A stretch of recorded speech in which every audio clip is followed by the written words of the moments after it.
வணக்கம். 2022ஆம் ஆண்டினுடைய 6ஆம் வகுப்பு 3ஆம் பருவ பொது தொகுத்தறிவு தேர்வு கணித பாடத்தின் வினாவிடைகள் பார்த்து கொண்டிருக்கிறோம். இதில் ஏற்கனவே 1 மதிப்பெண்கள் வினாக்கள், 2 மதிப்பெண் வினாக்கள் பார்த்தாச்சு. இப்போ 3 மதிப்பெண்கள் வினாக்களை பார்க்க இருக்கிறோம். 2 மதிப்பெண்கள் வினாக்கள் போலவே இதுவும் சாய்ஸ் உள்ள கொஷின்ஸ். எவையேனும் 5 அணுக்கு விடை தருக அப்படின்னு கேட்டிருப்பாங்க. 2 வினாக்கள் எவையேனும் 10 வினாக்கள் தருகன்னு கேட்டிருப்பாங்க. இந்த வினா அமைப்பு எவையேனும் 5 வினாக்களுக்கு நம்ம தெரிந்த வினாக்களை தேர்வு செய்து சரியான முறையில் விடை செய்ய வேண்டும். இதில் 36வது வினா எது பெரியது அப்படின்னு கேட்டிருக்காங்க. 2 பின்னங்கள் கொடுத்துருக்குறாங்க. இந்த மாதிரி 2 பின்னங்கள் கொடுத்துருக்காங்க அப்படின்னா நமக்கு பகுதி ஒரே மாதிரியாக சமமாக உள்ள ஓரின பின்னங்களா அப்படின்னு பார்த்து, அப்படி பகுதி ஒரே மாதிரியாக இருந்தால் தொகுதியில் இருக்கிற எண் எந்த எண் பெரியதாக இருக்கிறதோ அந்த அமைப்பில் உள்ள பின்னமே பெரிதுன்னு நீங்கள் முடிவு பண்ணிடலாம். அது எளிமையான வேலை. பகுதி சமமற்ற வேற்றின பின்னங்களாக இருக்கக்கூடிய கணக்குகள் தான் இந்த 3 மதிப்பெண்கள் வினாக்களுக்கு கொடுக்கக்கூடிய அளவில் வேலை உள்ள கணக்குகளாக இருக்கும். அப்போ நம்ம என்ன செய்யணும் அப்படின்னா, பகுதியை சமமாக்க வேண்டும். முதல்ல பகுதிகளை 2 பின்னங்களிலும் சமமாக்கி கொண்டு அதன் பிறகு தொகுதிகளை ஒப்பிட்டு எது பெரியதோ அந்த பின்னத்தை பெரிய பின்னமாக தேர்வு செய்ய வேண்டும். அப்போ அதற்குரிய கொடுக்கப்பட்ட பின்னத்தை பெரிய பின்னமாக விடையில் எழுத வேண்டும். இப்போ 3/8, 3/5 இவற்றுள் பெரியது காண வேண்டுமெனில் இவற்றை பகுதிகள் சமமாக உடைய ஓரின பின்னங்களாக மாற்ற வேண்டும். அதற்கு மீச்சியமாக எடுக்க வேண்டும். 8ஐயும் 5ஐயும் பெருக்குனீங்கன்னா 8×5 40. இதுதான் இதற்குரிய மீச்சியமா. அப்போ இந்த 8ஐயும் 5ஐயும் பெருக்கி வைக்கிறது அப்படிங்கிறது எல்லா கணக்குக்கும் அவசியமாக இருக்காது. இப்போ பொது காரணிகள் இருந்தால் அந்த வகுத்தல் முறையில் பொது காரணிகளை வெளியெடுத்து அதுக்கப்புறம் மீச்சியமாக கண்டுபிடிக்கணும். இப்பொழுது நீங்கள் 6ஆம் வகுப்பு படிக்கக்கூடிய குழந்தைகள் அப்படிங்கிறதுனால இது 2ஐயும் பெருக்கிட்டிங்கனாலே அதனுடைய மீச்சியமாக வரும் அப்படிங்கிறத புரிஞ்சுக்கிறோங்க.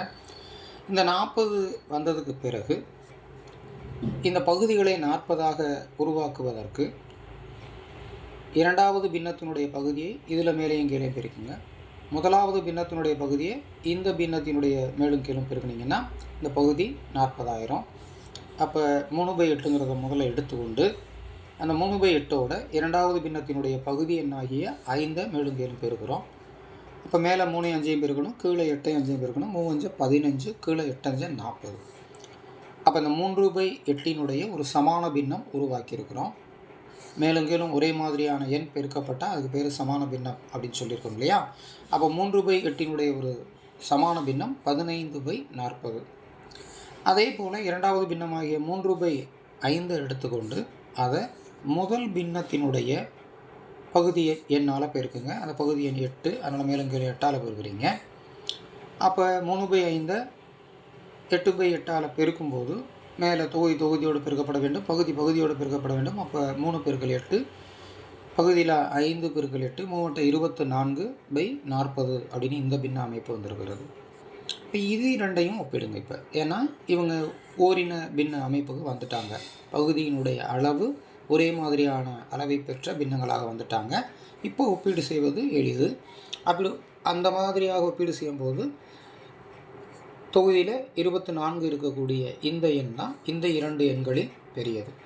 இந்த எண் பெரியதுன்னு முடிவு எடுத்ததுக்கப்புறம் இந்த எண்ணிற்குரிய அந்த எளிய பின்னம் யாருன்னு பார்த்தோம்னா 3/5. அப்போ இவங்க தான் இந்த 2 பேரில் பெரியது அப்படிங்கிறத எழுதணும். இது இந்த பெரியதுங்கிற அடையாளத்தோட கணித குறியீட்டில் எழுதுகிறோம்.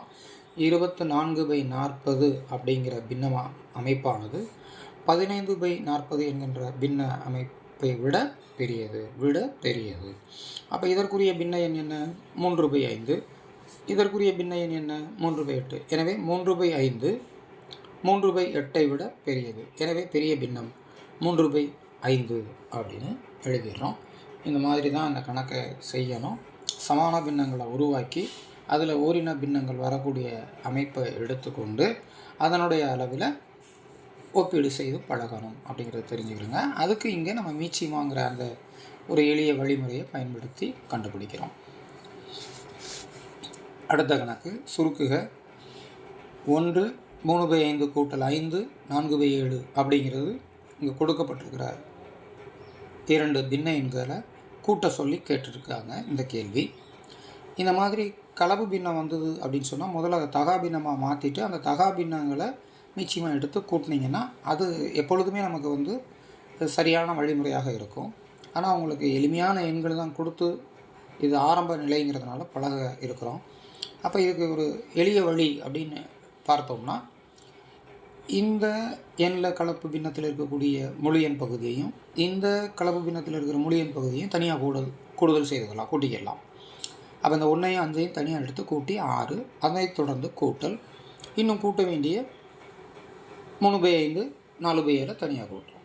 இப்போ இந்த கணக்கில் இந்த 2 மதிப்பெண்கள் வினாக்களில் பார்த்த மாதிரியே பின்ன கூட்டல் அமைப்பில் நீங்கள் மீச்சியமாக எடுத்து கூட்டுறதுங்கிறது கீழே வேறு எண்கள் வந்ததுன்னா அதனுடைய பெருக்கல் பலன் தான் மீச்சியமாக இருந்தபோது இப்பொழுதைக்கு தாங்கள் ஆரம்ப நிலையில் இருக்கும்போது மிக எளிமையான வழிமுறை என்பது இந்த குறுக்கு பெருக்க முறை தான். அதனால் அதையே பின்பற்றுங்க. இந்த 5ஐயும் 7ஐயும் பெருக்கணும், இந்த 7 எடுத்து 3 பெருக்கணும், இந்த 5 எடுத்து 4 பெருக்கணும். இவங்க 2 பேரையும் குறுக்க பெருக்கிறதுனால தான் அதுக்கு பேர் குறுக்கு பெருக்கல் முறை. கீழே பகுதிகளை பெருக்கிக் கொள்ள வேண்டும். அப்போ 5 பெருக்கல் 7, இங்கே 3 பெருக்கல் 7, இங்கே 4 பெருக்கல் 5, நடுவில் செயல் கூட்டல் இருக்குது, கூட்டல் எழுதிக்கிறோம். இப்போ 3 21, 4 20, 5 35ன்னு இந்த அமைப்பானது கூடுதல் செய்யப்பட்டு 41/35 வருது. இதுவும் ஒரு தகா பின்னமாக இருக்கிறதுனால இதையும் முதல்ல கலப்பு பின்னமாக மாற்ற வேண்டும். 35 அப்போ மீதம் வந்திருக்கிறது 6, அதை மேலே எழுதி 1 6/35ன்னு இந்த 41/35 அப்படிங்கிற தகா பின்னம் மீண்டும் ஒரு கலப்பு பின்னமாக மாற்றப்படுது. அப்படி மாற்றணும். அப்போ 1 6/35 இதில் ஏற்கனவே ஒரு 6ங்கிற ஒரு முழு எண் இருக்கிறது. இப்போது ஒரு எண் அளவு அதோடு முழு எண் பகுதியாக இருக்கிறது. அது 2ஐயும் சேர்த்து கூட்டிடணும். அப்போ 6 1 7 6/35. அந்த 7 6/35 அப்படிங்கிறது தான் இந்த கொடுக்கப்பட்ட பின்ன எண்களின் கூடுதலுக்கான விடை அப்படிங்கிறத தெரிந்து கொள்ளுங்கள்.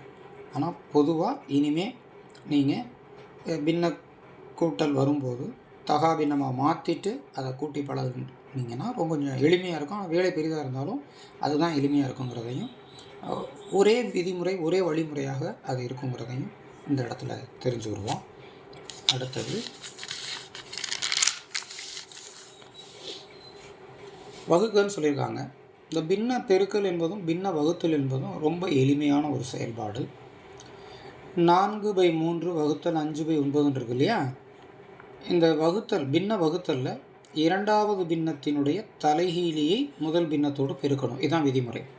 முதல் பின்னத்தை அப்படியே வைத்துக்கொள்ள வேண்டும். இரண்டாவது பின்னத்தினுடைய பெருக்கல் தலைகீழினா இந்த பகுதியில் இருக்கிறது தொகுதியாக எழுதி தொகுதியில் இருக்கிறது பகுதியாக எழுதி அப்படியே தலைகீழ் மாற்றம் செய்து அதன் பிறகு 2ஐயும் பெருக்கணும். அப்போ அந்த வகுத்தல் கணக்கு என்பது இங்கே பெருக்கல் கணக்காக மாறிடும். அந்த பெருக்கல் கணக்காக மாற்றப்படும் போது இந்த இரண்டாவது பின்ன அமைப்பானது அப்படி இங்கே தலைகீழியாக மாற்றி எழுதப்பட்டு அதன் பிறகு பெருக்கலுக்கு உண்டான செயல்பாட்டை செய்யணும். பெருக்கல் என்ன சொல்லியிருக்கிறோம்? பொது காரணிகளை வகுத்து சுருக்கி நீக்கணும்னு சொல்லியிருக்கோம் இல்லையா? அப்போ இந்த 3ம் 9ம் பெருக்கல் காரணி பெற்ற எண்கள். அதனால் 1 3 3 3 9. இப்போ இந்த 1 வந்துருச்சு, இப்போ விட்டுறலாம். இந்த 4ஐயும் 3ஐயும் பெருக்கணும். 4 3 12, இந்த 1 5ஐயும் பெருக்கணும், 1 5 5. அப்போ 12/5 அப்படின்னு வந்திருக்கு. இதுதான் அதனுடைய விடை. இதோட விடை முடிஞ்சிருது. ஆனால் நம்ம இதை கலப்பு பின்னமாக எழுதணும் அப்படின்னு நினச்சோம்னா அதுக்கு உண்டான வேலைகளை செய்திடணும். 1 5 5 2 10, மீதம் வந்திருக்கக்கூடிய நம்பர் 2, அந்த 2 மேலே எழுதிட்டு கீழே வகுத்த எண் 5 அதை எழுதிடும். அப்போ 12/5ன்னு எழுதினாலும் இதனுடைய பெருக்கல் பலன் இந்த கணக்கில் இங்கே செய்தனுடைய பெருக்கல் பலன் இந்த கணக்கிற்கான இந்த கணக்கு வகுத்தல் கணக்கு. அதனால் வகுத்தலுடைய விடை இதை வகுத்து கிடைச்ச விடை 12/5. அல்லது அதை என்னவா மாற்றலாம்? இது ரெண்டும் ஒன்றுங்கிறது முதல்ல தெரிஞ்சுக்கிட்டே வரணும். இந்த தகா பின்னந்தேன் இங்கே என்னவா மாறி இருக்கிறது? கலப்பு பின்னமாக மாறி இருக்குது. ஈவு முன்னாடி எழுதப்பட்டு 2 மீதி எழுதப்பட்டு வகுத்த எண்ணை கீழே எழுதி வரும். அப்போ 12/5 அப்படிங்கிறதும் 2/5ங்கிறதும் ஒரே எண். இது கேட்கப்பட்ட வகுத்தல் கணக்குக்குரிய விடை இது. அடுத்தது கீழ்கண்ட முழுக்களை இறங்கு வரிசையில் எழுதுகன்னு சொல்லியிருக்காங்க. இறங்கு வரிசை அப்படிங்கிறது பெரிய எண்ணிலிருந்து ஒவ்வொரு மதிப்பாக குறைந்து அல்லது குறைந்த மதிப்புகளை வரிசைப்படுத்தி அடுக்குவது, அந்த மாதிரி எழுதுவதற்கு பேர் இறங்கு வரிசை. ஏறு வரிசைங்கிறது கொடுக்கப்பட்டிருக்கிற அமைப்புகளில் மதிப்புகளில் சிறிய எண்ணிலிருந்து பெரிய எண்ணை நோக்கி அடுக்குவது ஏறு வரிசை. இங்கே நமக்கு இறங்கு வரிசை கேட்டிருக்கிறாங்க. கொடுக்கப்பட்டிருக்கிற எண்கள் யார் யார் அப்படின்னு சொன்னால் -222 0 333 -444 555 -666 அப்படிங்கிறது இதில் இருக்குது. இப்போ இதில் பார்த்தோன்னா 666 தான் பெருசாக இருக்குன்னு அதை தொடங்கிடக்கூடாது. மைனஸ் பொருந்தி வந்திருக்கக்கூடிய குறைமுழுக்களில் எது பெரிய எண்ணுருவாக தெரிகிறதோ அது இருப்பதிலேயே மிகச்சிறிய மதிப்பை கொண்ட எண் அப்படிங்கிறது தெரிஞ்சுக்கிறேங்க. மைனஸ் நம்பரில் எது பெரிதாக தெரிகிறதோ அது இருக்கிறதுலே சிறுசு. இப்போ நமக்கு வேண்டியதும் இறங்கு வரிசைங்கிறனால இருக்கிறதுலே பெரிய நம்பர் வேணும். அப்போ ப்ளஸ் நம்பர்களை முதல்ல வரிசைப்படுத்துவோம். 555 தான் இருக்கிறதுலே பெரியது. கொடுக்கப்பட்டிருக்கிற இந்த எண்களில் பெரிய எண் 555, அதை எழுதிடுறோம். அதற்கு அடுத்த அளவில் குறைந்த நிலையில் இருக்கக்கூடிய மதிப்பு 333, அதற்கும் குறைந்த நிலையில் இருக்கக்கூடிய மதிப்பு 111, அதுக்கும் குறைந்த நிலையில் இருக்கக்கூடிய மதிப்பு 0, அதுக்கடுத்த நிலையில் இருக்கக்கூடியது 222 மைனஸ் இருக்கிறதால -222, அடுத்து -444 -666 அப்படின்னு இந்த கணக்குகளை கொடுக்கப்பட்டிருக்கிற எண்களை வரிசைப்படுத்தி இறங்கு வரிசை அமைச்சிடும். இதே இது ஏறு வரிசைன்னு கேட்டிருந்தாங்கன்னா இது first, second, third, fourth, fifth, sixth, செவன்த்துன்னு இப்படி அந்த வரிசை இடவலம் மாறிடுங்கிறத தெரிந்து கொள்ளுங்கள். அடுத்தது மிகவும் ஒரு அருமையான கணக்கு, பார்த்த உடனே சொல்லக்கூடிய கணக்கு. இந்த மாதிரி கணக்குகள்லாம் வந்து விட்டுறக்கூடாது. பொருத்தமான குறியீடு சொல்லுங்கன்னு கேட்டிருக்காங்க. பெரியது சிறியது சம ஒப்பீடு தான் இது. இதில் 2 எண்கள் முழுக்கள் கொடுக்கப்பட்டு ஒப்பீடு செய்யும்போது 2 புறத்திலும் சமமான எண்கள் இருந்தால் சம அடையாளம், அதாவது இரண்டுமே அடையாளம் எண் இரண்டும் ஒரே மாதிரி இருந்தால் சம அடையாளம். ஒரு புறத்தில் கூட்டல் அடையாளத்தோடு எண் இருந்தால் அதுதான் பெரியது, அதனுடைய எதிர்ப்புற இருக்கிறது சிறியது. இரண்டுமே கழித்தல் அடையாளம் இருந்தால் சிறிய எண்ணூறு எந்த பக்கம் இருக்கோ அதனுடைய அளவு தான் பெரியதுங்கிறத தெரிந்து கொண்டு இந்த கணக்கை அணுகுனீங்கன்னா சிறப்பாக இருக்கும். அதே மாதிரி இதில் ஒரு புறம் 0 ஒரு புறம் மிகை எண்ணா மிகை எண் பெரியது, ஒரு புறம் 0 ஒரு புறம் குறையன்னு சொன்னால் 0 தான் பெரியதுங்கிறதும் தெரிஞ்சிருக்கணும். கொஞ்சம் வேகமாக சொல்லிட்டேன். இந்த கணித தொடர்போடு பார்ப்போம். இப்போ -10 8ன்னு இருக்குது. 10 தான் பெருசுன்னு நம்மளை அறியாமல் தவறாக எழுதிடுவோம். அப்படி எழுதக்கூடாது. கூட்டல் அடையாளத்தோடு இங்கே எண் இருக்கிறதுனால இதுதான் பெரியது, இது சிறியது. அப்போ -10 8ஐ விட சிறியது அப்படிங்கிற அடையாளம் இங்கே பொருத்தணும். -99 -100 இருக்குது. இரண்டுமே மைனஸ் எண்கள் ஒப்பிடப்பட்டிருக்கு. அப்போ இரண்டுமே மைனஸ் எண்கள் ஒப்பிடப்பட்டிருந்தால் அதில் எது சிறியதோ அதுதான் பெரியது. அதனால் -99 -100ஐ விட பெரியதுங்கிற இந்த அடையாளம் பொருத்தணும். இந்த கணக்கு -30 0 ஒப்பிடப்பட்டிருக்கு. 0ம் குறையெண்ணும் ஒப்பிடப்பட்டால் 0 தான் பெரியது.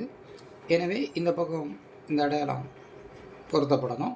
அப்போ -30 0ஐ விட சிறியது அப்படிங்கிற இந்த குறியீடை நம்ம இதுக்குள்ளே பொருத்தமான சரியான விடையாக நம்ம என்ன பண்ணணும், பதிவு செய்கிறோம். இது மாதிரி எல்லா கணக்குகளையும் மிக சிறப்பாக செய்து பழகுங்க. 3 மதிப்பெண்கள் வினாக்கள் 2 மதிப்பெண்கள் வினாக்களை விட சற்று திறன் மிகுந்த கணக்குகளாக இருக்கும். இருந்த போதிலும் எளிமையான கணக்குகளாக தான் இருக்கும். அவசியம் செய்து எளிமையாக பழகிடுங்க. வாழ்த்துகள்.